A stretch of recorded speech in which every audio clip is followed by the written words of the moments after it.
Bonjour à tous et bienvenue dans cette vidéo de la formation BigIP APM dans laquelle on va parler d'un mode de déploiement d'application qui est le mode AppTunnel que vous allez forcément rencontrer si vous faites beaucoup d'APM dans votre carrière. Donc on va voir ce que c'est exactement le mode AppTunnel et on va voir comment configurer celui-ci. Alors un AppTunnel est un tunnel sécurisé configuré de sorte à supporter une seule application TCP bien définie. Donc pour mieux comprendre cela, on part du VPN classique qui est un tunnel sécurisé supportant plusieurs applications, c'est-à-dire quand on configure un tunnel VPN classique, on va autoriser à notre client un accès vers toute notre plage d'adresse IP ou un ensemble d'adresses IP bien déterminé sur tous les ports. Donc c'est pas un tunnel qui va contrôler ce qui est tunnelisé. L'application tunnelisée, donc il va l'identifier par son adresse et son port spécifique. Et tout autre trafic qui ne correspond pas à cette adresse et ce port ne va pas quitter initialement la machine du client puisque le tunnel qui a été établi côté client ne va transporter que l'application qu'on a tunnelisée, qu'on a définie explicitement.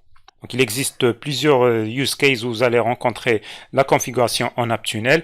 Par exemple, on peut faire des clients, des applications RDP, des applications web pour les applications qui ne fonctionnent pas en mode portal resource. Par exemple, il y a des applications qui ne fonctionnent pas avec des navigateurs récents qui nécessitent des versions bien spécifiques, très anciennes de navigateurs et que ces versions-là de navigateurs ne fonctionnent pas correctement avec le mode portal resource. Vous pouvez, par exemple, configurer un AppTunnel pour une application web. Donc, il y a plusieurs autres exemples. Donc, on va faire notre démonstration sur F5 BigIP avec un client RDP.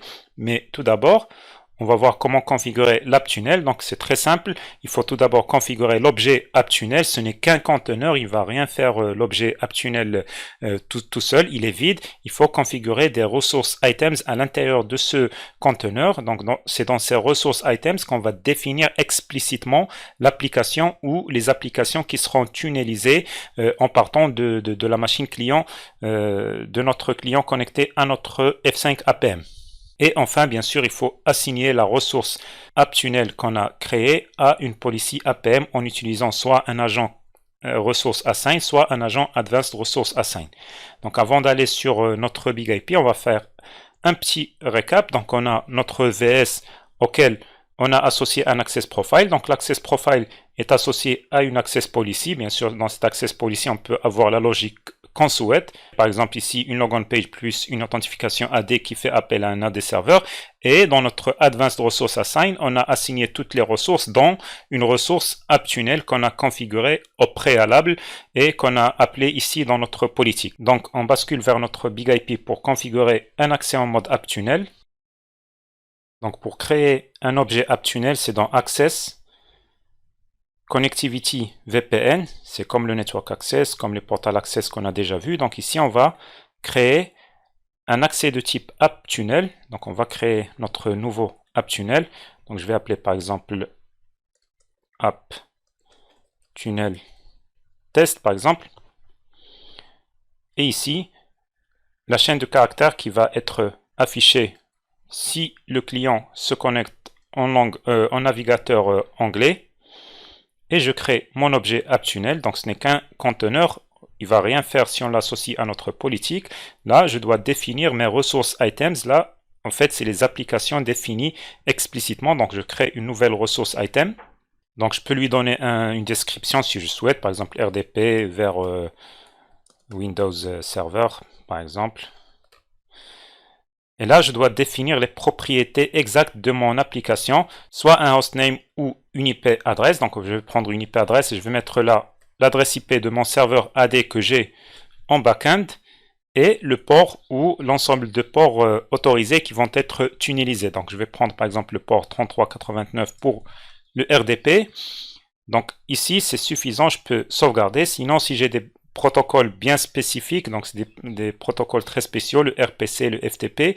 Donc je peux sélectionner ici ce type de protocole. Donc moi j'ai un protocole classique, le RDP, qui va fonctionner correctement sur le TCP.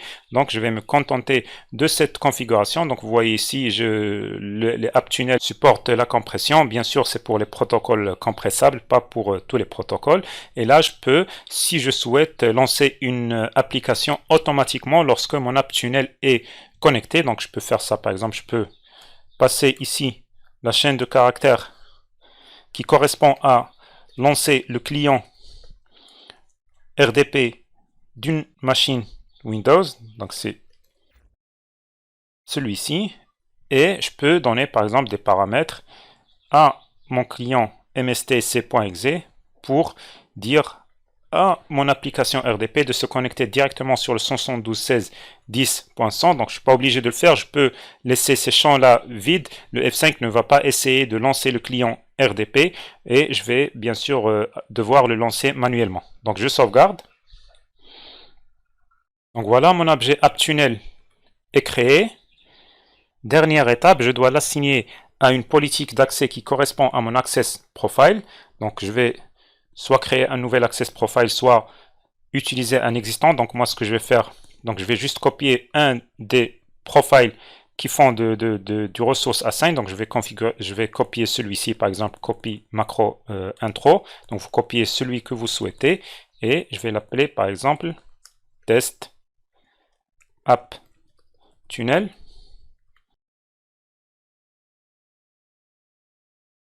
Donc voilà, j'édite sa politique. Donc moi j'utilise un client Windows. Si vous utilisez un client Linux ou macOS, vous modifiez la macro correspondante. Donc moi je vais modifier la macro AD Authentication plus Query. Et dans l'Advanced Resource Assign qui correspond à une authentification AD réussie, je vais ajouter mon AppTunnel que je viens de créer. Donc vous pouvez voir ici qu'on a l'onglet AppTunnel qui a apparu. Donc ici je coche ça. Voilà, je sauvegarde. Donc vous voyez, c'est très facile, il faut juste créer l'objet avec les bons paramètres et appeler cet objet-là dans un agent ressource assign. Donc j'applique ma policy et j'associe mon nouveau Access Profile OVS de test.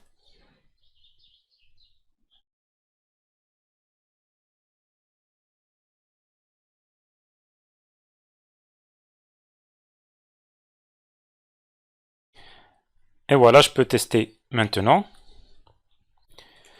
User 1, password 1 pour se connecter sur l'AD.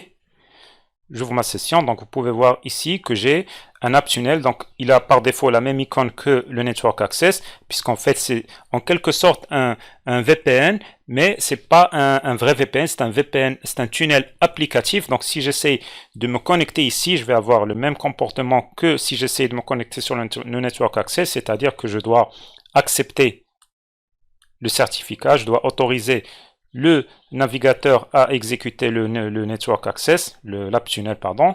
Voilà, j'accepte le certificat une première fois, puisque c'est un certificat auto-signé, une deuxième fois.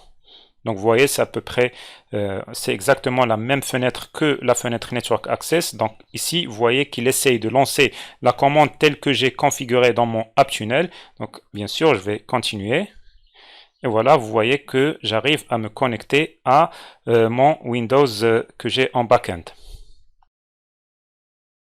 Donc voilà pour la configuration de l'AppTunnel, c'est très facile.